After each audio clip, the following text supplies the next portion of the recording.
Hi, I'm Dr. Mark Wade, and this is Mark Medical's Q&A on heart health.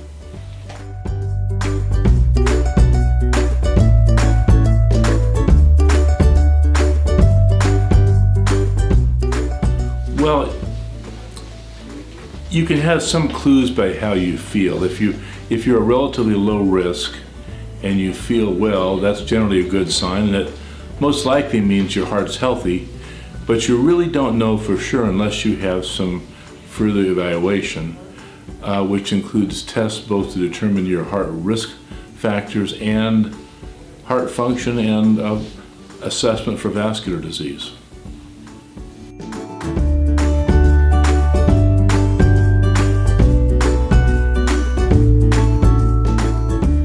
Well, there can be several causes of unhealthy heart.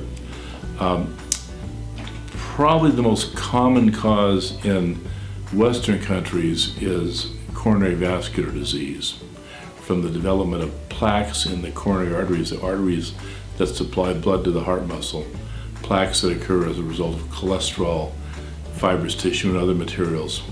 It's also possible to have conditions where the heart muscle is itself inherently weak, or the problems with the heart valves, the valves that regulate flow between chambers.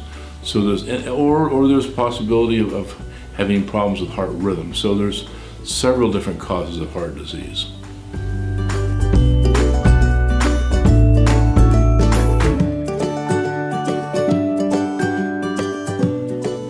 There can be a variety of symptoms. The most common symptoms are chest discomfort, which can be anything from pain to more commonly heaviness or pressure.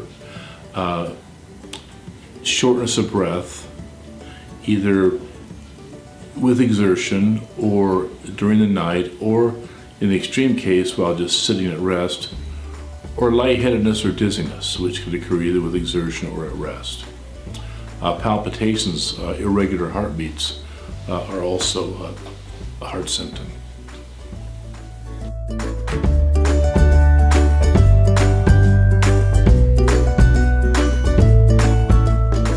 Treatment for unhealthy heart depends upon the cause. I mean, in general, the best treatment is to prevent yourself from developing heart disease by doing all the right things to control risk factors such as not smoking, keeping your cholesterol level low, keeping your blood pressure under control. Beyond that, if a person develops heart disease, then the treatment depends upon the cause. If the cause is a weakened heart muscle related to high blood pressure, then it's a matter of keeping the blood pressure controlled. If it's a coronary artery blockage, then it's a matter of radically lowering the cholesterol level so as to stabilize and even cause regression of some of the blockages, as well as medications to thin the blood.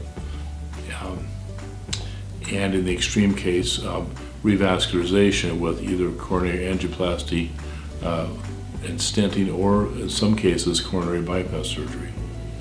It may be that a pacemaker or even an implantable defibrillator is the right thing to do.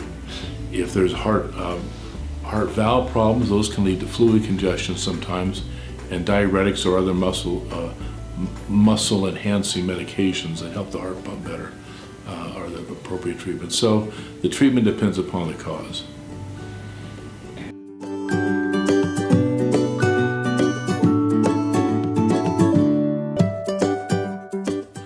Well, the best way, and how aggressive a person needs to be, in part is determined by their family history, but everybody needs to be aggressive and realize that heart disease, even though it may not manifest itself until middle age or older, really begins in the teenage years.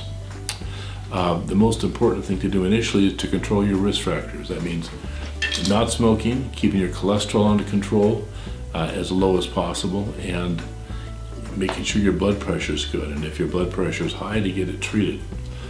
There are a number of tests that can be done to assess directly for heart muscle function and development of vascular disease. We do these here at Mark Medical with our SmartBeat assessment program, where you, through ultrasonographic methods, can determine heart muscle function, heart valve function, and see directly the development of plaque in arteries in the neck or the abdomen or the peripheral arteries. So really anyone who has significant risk factors or is past the age of 35 or so, in my view, really ought to have SmartBeat screening to determine their cardiovascular status. Because although you may feel well, that's a good sign, but it doesn't mean you don't have heart disease. If you have any questions, feel free to leave a comment below. And for more informational videos, don't forget to subscribe to our channel and give us a thumbs up. Thanks again for choosing Mark Urgent Care.